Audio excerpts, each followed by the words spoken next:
Good morning. अभी हम अध्ययन कर रहे हैं भारतीय संविधान के अंतर्गत संघीय कार्यपालिका का। पिछले वीडियो में हमने भारत के राष्ट्रपति से संबंधित सामान्य जानकारी का अध्ययन किया था। आज हम अध्ययन करेंगे राष्ट्रपति के निर्वाचन की प्रक्रिया से। अनुच्छेद 54 और 55 राष्ट्रपति के निर्वाचन से संबंधित है। ध्यान देवें, अनुच्छेद 54 और अनुच्छेद 55 राष्ट्रपति के निर्वाचन की प्रक्रिया से संबंधित है। अनुच्छेद 54 इसमें राष्ट्रपति का निर्वाचन अर्थात निर्वाचक मंडल का उल्लेख है, जबकि अनुच्छेद 55 में राष्ट्रपति के निर्वाचन की प्रक्रिया है। ये प्रश्न पूछा गया है कि राष्ट्रपति के निर्वाचन से संबंधित अनुच्छेद कौन कौन से हैं। अनुच्छेद 54 और अनुच्छेद 55। राष्ट्रपति का निर्वाचन आनुपातिक प्रतिनिधित्व के अनुसार एकल संक्रमणीय मत से गुप्त मतदान द्वारा होता है। राष्ट्रपति का निर्वाचन अप्रत्यक्ष रूप से एक निर्वाचक मंडल द्वारा होता है। इस निर्वाचक मंडल में राज्यसभा, लोकसभा और राज्यों की विधानसभाओं के निर्वाचित सदस्य होते हैं।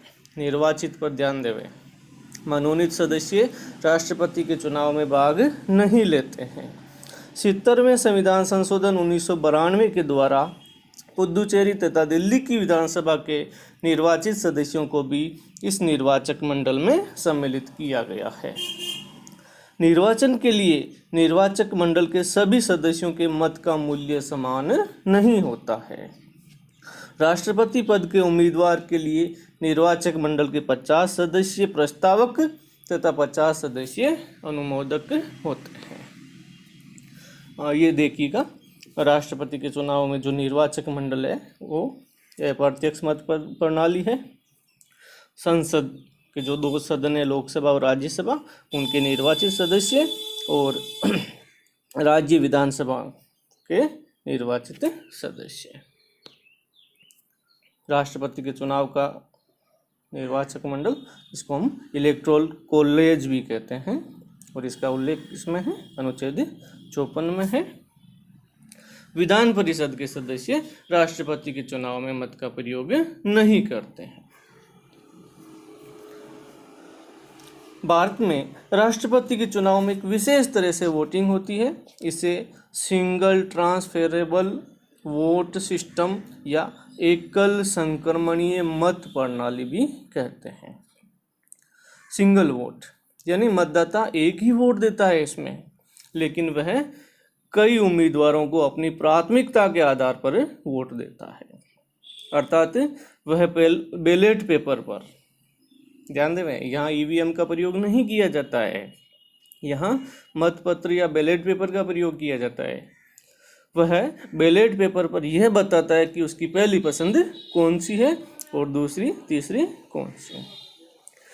यदि पहली पसंद वाले वोटों से विजेता का फैसला नहीं हो सकता तो उम्मीदवार के खाते में वोटर की दूसरी पसंद को नए सिंगल वोट की तरह ट्रांसफ़र किया जाता है। इसलिए इसे एकल संक्रमणीय मत प्रणाली कहा जाता है।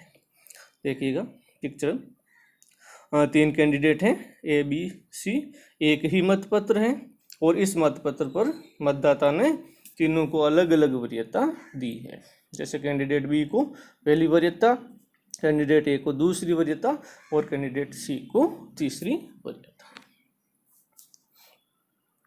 उल्लेखनीय है कि वोट डालने वाले सांसदों और विधायकों के मतों की प्रमुखता भी अलग अलग होती है। इसे वेटेज कहा जाता है। 2 राज्यों के विधायकों के वोटों का वेटेज भी अलग अलग होता है और ये वेटेज भारांक बोलते हैं इसको।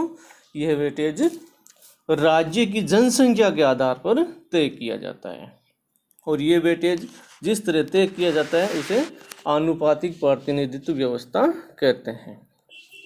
देखो, विधायक के वोट की कीमत या विधायक का मत मूल्य उस राज्य की कुल जनसंख्या बटा विधायकों की संख्या गुणा 1000। ध्यान देवें, ये जो गुणा 1000 है वो बटे में है। इसको ऐसे भी लिखा जा सकता है राज्य की कुल जनसंख्या बटा विधायकों की संख्या गुणा 1/1000, ये 1000 भाग में है। सांसद के वोट की कीमत या सांसद का मत मूल्य, उसका सूत्र है विधायकों के वोटों की कुल कीमत या कुल मूल्य बटा दोनों सदनों के सांसदों की कुल संख्या। यहाँ एक महत्वपूर्ण चीज़ है, 2026 तक जो जनसंख्या है वो 1971 की जनगणना को ही माना जाएगा। 1971 की जनगणना को ही अभी हम आधार जनसंख्या मान रहे हैं और ये प्रावधान 2026 तक लागू है। किसी उम्मीदवार को राष्ट्रपति के चुनाव में निर्वाचित होने के लिए मतों का एक निश्चित भाग प्राप्त होना अनिवार्य है, जिसको कोटा कहा जाता है।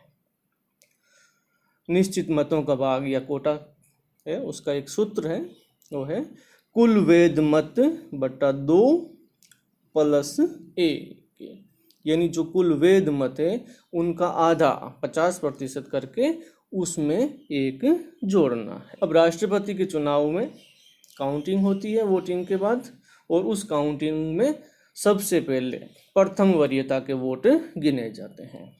यदि प्रथम वरीयता की गिनती में निर्धारित कोटा प्राप्त हो जाता है तो उस व्यक्ति को राष्ट्रपति चुन लिया जाता है। यदि प्रथम वरीयता की गिनती में निर्धारित मतों का कोटा प्राप्त नहीं होता है तो दूसरी वरीयता है उसकी काउंटिंग होती है।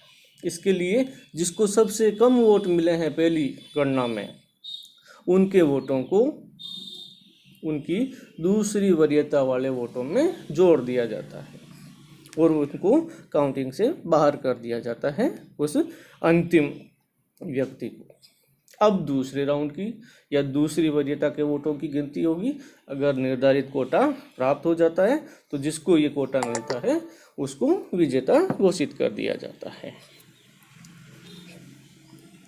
राष्ट्रपति के निर्वाचन से संबंधित कुछ महत्वपूर्ण तथ्य हैं। राष्ट्रपति का चुनाव करवाने की जिम्मेदारी भारत के निर्वाचन आयोग के पास है। राष्ट्रपति का चुनाव कौन करवाता है? Election commission of India.